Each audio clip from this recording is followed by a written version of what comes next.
Get it going. Get started. Pretty people, pretty life, pretty deuces. Hey, this is your favorite girl, Millie in the city.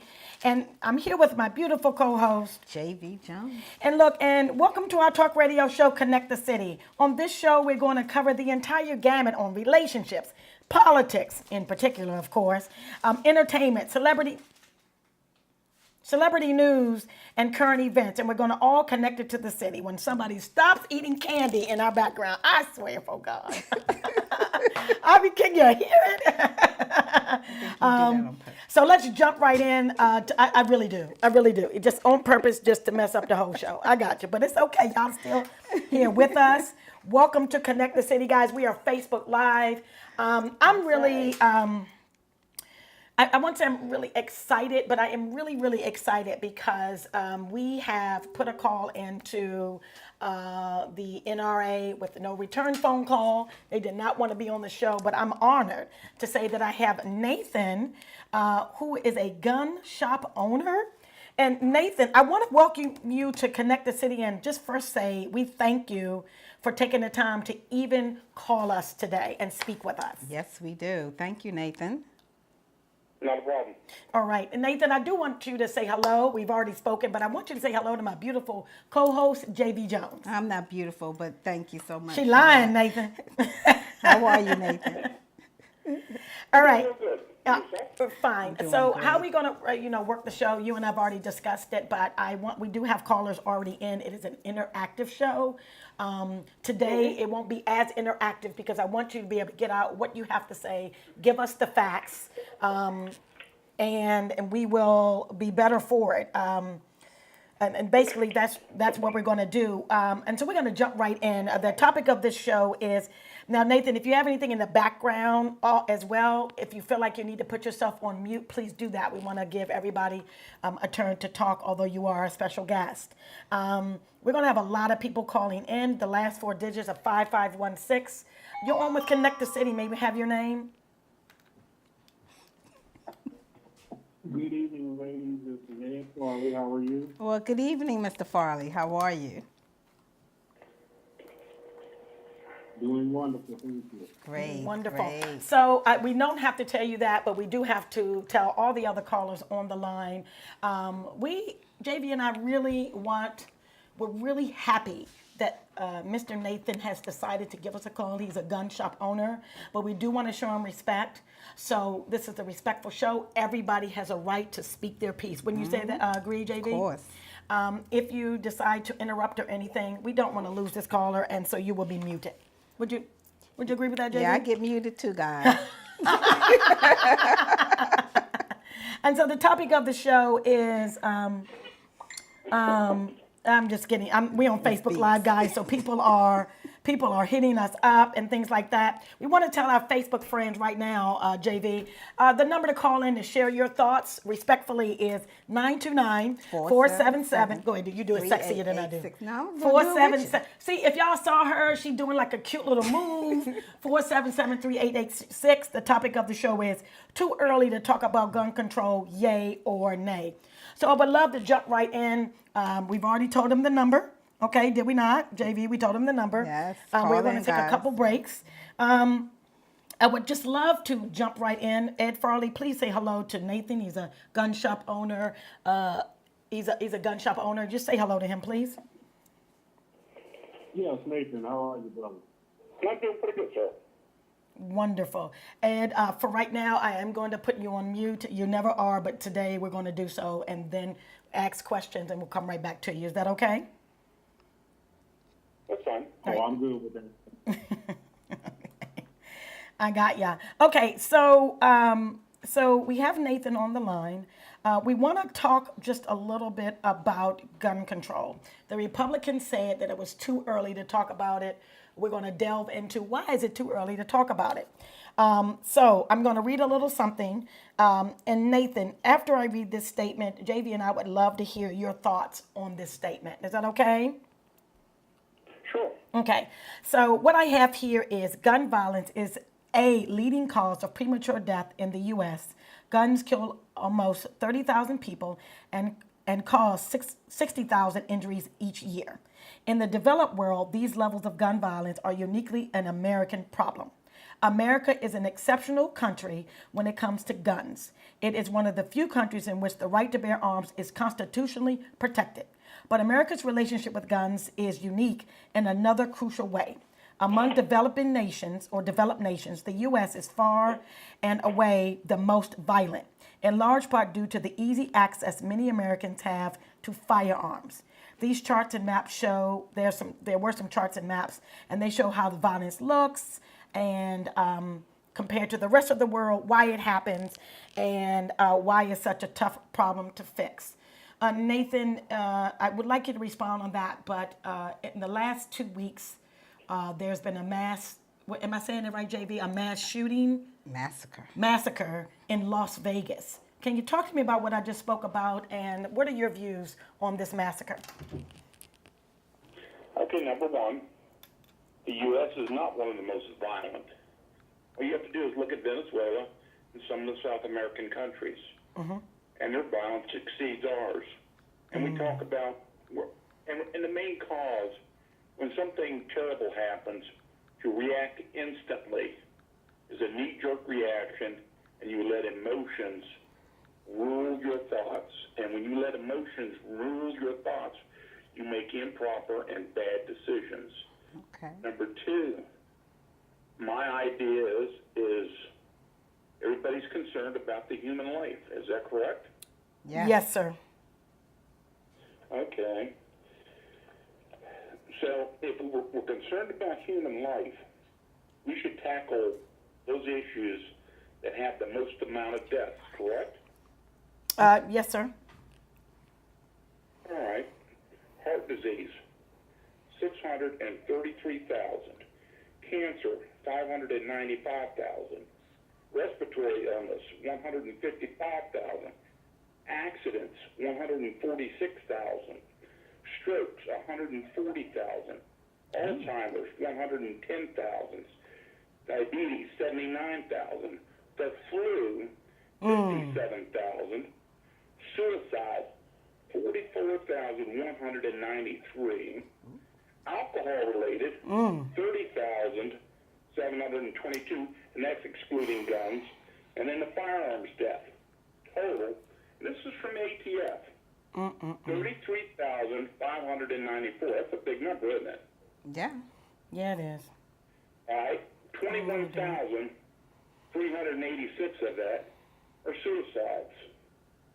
Only 11,008 are from homicides. And you know what's also included in that? Accidental. People that accidentally shoot themselves, hunting accidents. Okay. That's also included in the numbers. And when you look at the scheme of things, just to try to say, well, we're going to do some kind of gun control. Can anybody in the audience tell me what new law could have prohibited any of these shootings and prevent the gun violence that we're having right now?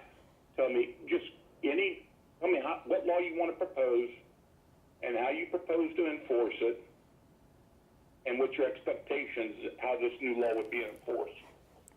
Okay. JV, we can go to you, and we can also, I do have Ed on the line. Ed, would you like to comment on that, sir?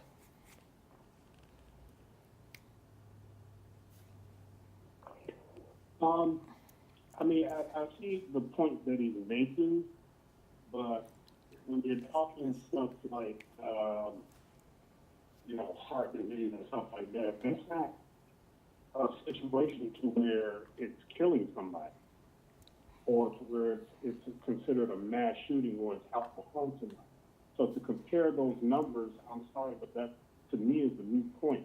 We're talking about folks that are obtaining a weapon that is designed to kill. And according to the laws of this country, we can argue the Second Amendment all we want. It says we have the right to bear arms. But then you also have a contradictory law saying you can't kill anybody. So what is the purpose of bearing your arm if you can't use the gun for its intended purpose? To answer that question, it's very simple. There are a lot of avid hunters out there, not have a duty to protect you at all, and people don't understand it. By the time the police show up to your residence or the fire department shows up, what has happened has already happened. Somebody has forced their way in. They've already committed the crime, and it's gone on. The average gun owner, and there's millions and millions of gun owners, they don't kill anybody every day. Now, criminals, they're going to do what they're going to do, and the police cannot. There's no way the police can ever protect you, because by the time the police get called, whatever bad's going to happen has already happened. You should have the right to protect yourself, and there's no two ways about it. The police are not going to be there to stop the crime. They come after the crime and investigate, and then they try to make an arrest. But the crime has already happened. Now, you put these mass murders with firearms, and that's all well and true. But, one of the largest mass murders we had was done by an improvised explosive device I can't go live. in Tulsa, Oklahoma, if you remember. And that was utilizing common hardware stored materials to make this massive bomb. When did you turn it up one? And there's no way that you can stop bad people We can do take a break. from doing bad things. And at some point in time, the average citizen who, in this day and age, has to actually physically, every time he goes to the gun store and buys a gun, has to produce all kinds of documentation. They all Right. have to have a background check done by the FBI. And here in the state of Maryland, you want to buy a handgun, you got to spend almost $130 just to get prior approval before you can even purchase your first handgun. And that's a fact. I mean, there's so many laws on the books that when people call me up, I got a stack of manuals that I look at, and I go, and I have to go yes, no, and it's so finite of what constitutes legal and not legal. It's crazy, and the laws are so tight on the good citizen, the individual that's never committed a crime, but it doesn't hinder the criminals. Right. And a vast majority of the gun crimes, everybody right now is all concerned about the assault weapon. Right. Well, you know what? Most crimes are committed by handguns. Assault rifles or semi-automatic rifles constitute 1% of all crimes in America. And that, quote, assault rifle is part of that 1%. And under the law gun, shotguns are also included in there. Right. So you have shotguns, rifles, and, quote, a semi-automatic assault rifle. That's really not an assault rifle. An assault rifle is a weapon that can have selective fire. You can have a semi-automatic where you flip the selector and it goes to fully automatic with a single pull of the trigger. That is an assault rifle. And you look at what people call assault rifles. They're not assault rifles. They're semi-automatic rifles. If you were to outlaw the guns, physically outlaw them today, tomorrow morning everybody had to turn them in. Criminals would keep theirs, and then on the following day, Mexico and the rest of the areas that import drugs into our country, they're going to import guns, because why would you not? There's money to be made. Right. And then the only people that would have the firearms would be the police, Right. the military, and the criminals. So unless you can tell me how you're going to disarm the criminals, it's better to be armed Right.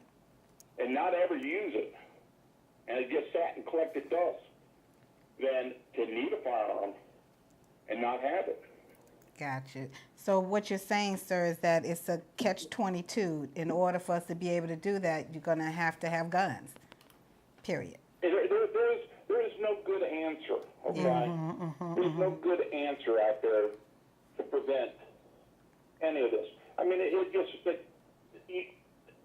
the average, any chemist can make terrible improvised weapons Right. of all sorts. I mean, there was a Japanese radical, some religious nut, and he managed to make sarin. Oh, wow. It's a neurological gas. It's toxic. It's nerve gas. And everybody goes, well, stop it now, what? Well, we haven't been able to stop drugs from coming to this country. Exactly. And the one time we tried to outlaw something that was, quote, bad, real bad, was called alcohol. And during Prohibition, we outlawed it. And then the following week, Mexico and Canada and every other country that made alcohol was shipping it to the U.S. That's a whole nother show. I think it's a whole another show. For those of you who are listening, and for our Facebook live viewers, because I will admit that I had somebody ask me this question, and so for those who don't know, guys, the Second Amendment of the United States reads, "A well-regulated militia being necessary to the security of a free state, the right of the people to keep and bear arms shall not be infringed. Such language has created considerable debate regarding the amendment's intended scope." And I'm sorry? Okay, so what I'm going to do is, sir, Nathan, I would love to, we need to take a quick break, okay? And when we come back, I would like to speak to you about what I read about gun control in Maryland, and can you just break down the rules and the laws, and also break down, if I were to come in your shop, JV and I we're coming in, the rules on how that works for us to buy a gun. Okay. So we'll be right back. You're on with Connect the City, everyone. We'll be right back.